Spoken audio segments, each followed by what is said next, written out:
This is a crucial week for Brazilian President Michel Temer, as the country's superior electoral court begins the trial that could end his government. A decision could come as early as Thursday. The charges involve fraud in the funding of the Dilma Rousseff-Michel Temer 2014 re-election campaign and allegations they took illegal campaign donations.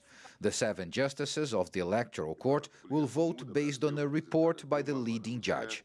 There is some anticipation here of a conviction, but the outcome, decided by a majority of 4, remains unpredictable. A guilty verdict could nullify the entire 2014 election, stripping Temer of his leadership. According to Brazil's constitution, a new president would be chosen by the National Congress if Michel Temer is forced out early. However, there are growing calls for direct elections to be held instead.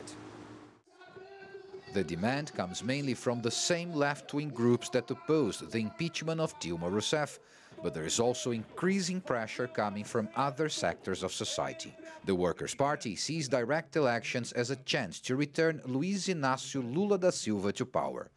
Despite his own battle against corruption charges, the popular former president still leads in voter opinion polls.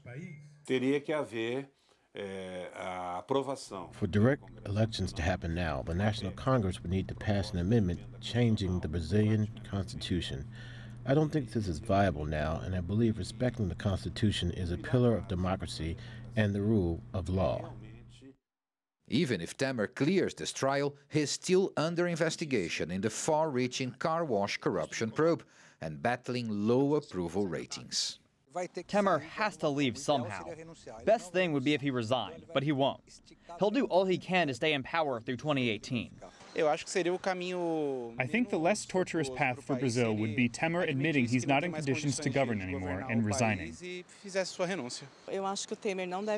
he left, a door would be opened for Lula da Silva to return.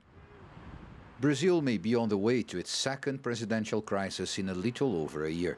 And this political uncertainty is spilling into financial matters too, with analysts increasingly worried the country's recovery from recession could come to a grinding halt. Paulo Cabral, CGTN, São Paulo.